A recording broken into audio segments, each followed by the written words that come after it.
আসসালামু আলাইকুম সবাইকে। সবাই কেমন আছেন? আশা করি আল্লাহর রহমতে অনেক বেশি ভালো আছেন। আজকে আপনাদের সাথে শেয়ার করব হাতে মাখা গরুর মাংসের রেসিপি।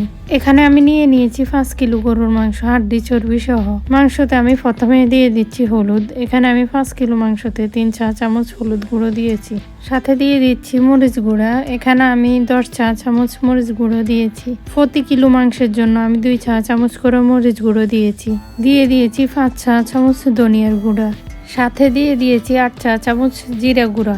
দিয়ে দিয়েছি রাঁধুনির গরম মশলা গুঁড়া 1 চা চামচ। সাথে দিয়ে দিয়েছি রাঁধুনির গরুর মাংসের মিক্স মশলা 4 চা চামচ। সাথে দিয়ে দিয়েছি সামান্য একটু জয়ফল গুঁড়া 1/2 চা চামচের থেকেও কম।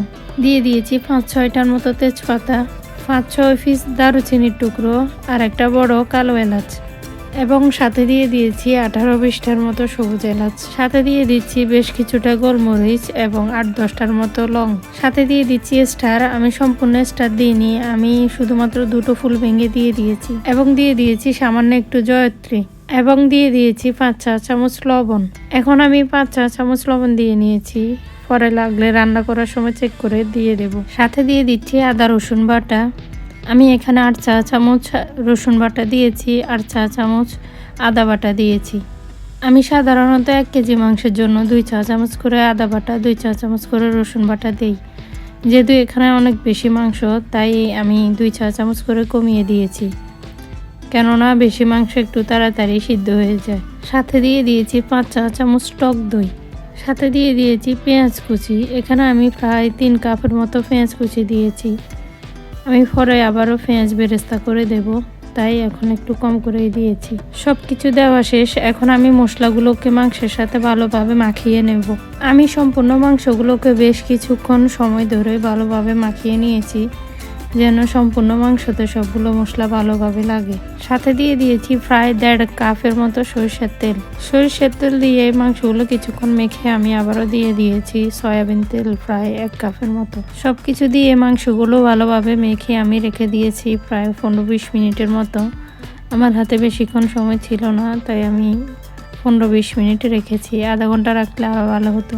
15-20 মিনিট পরে আমি মাংসগুলোকে চুলায় বসিয়ে দিয়েছি, এবং কিছুক্ষণ পরে মাংসগুলোকে আমি নেড়ে চেড়ে দিয়েছি, যতক্ষণ না মাংসগুলোতে বলক এসে পানি ছেড়ে দিয়েছে। মাংসতে বলক আসার পরে আমি আরেকবার ঢাকনা সরিয়ে মাংসগুলো ভালোভাবে নেড়ে ছেড়ে দেব। এখন আর মাংস পাতিলে লেগে যাওয়ার কোনো ভয় নেই, তাই আমি মাংসগুলোকে ঢেকে রেখে দেব সিদ্ধ হয়ে আসা পর্যন্ত।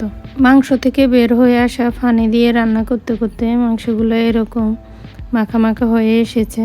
মাংসগুলো কিন্তু সম্পূর্ণ সিদ্ধ হয়নি, মাংসগুলো প্রায় 80% মতো সিদ্ধ হয়েছে। সেজন্য আমি আরও একটু পানি দিয়ে নেব।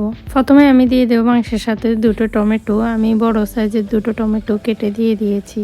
টমেটোগুলো দিয়ে মাংসের পাতিলটাকে ডেকে আমি আবারও 5-6 মিনিটের মতো মাংসগুলো রান্না করে নেব।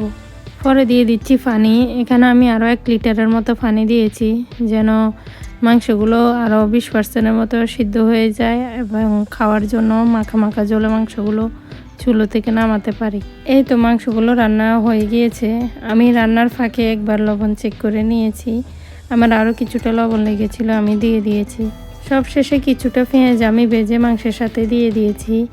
আমি পেঁয়াজগুলো ভাজার সময় 2 চা চামচ ঘি দিয়েছি এবং 2-3 চা চামচের মতো তেল দিয়েছি। ঘি আর তেলে পেঁয়াজ ভেজে মাংসের সাথে দিলে মাংসের ঘ্রাণ অনেক বেশি ভালো আসে। মাংসগুলো খাওয়ার সময় ভুনা মাংসের একটা ঘ্রাণ লাগে। তো এই ছিল আজকের রেসিপি। সবাই ভালো থাকবেন। ভিডিওটি ভালো লাগলে একটা লাইক করে দিবেন। আল্লাহ হাফেজ।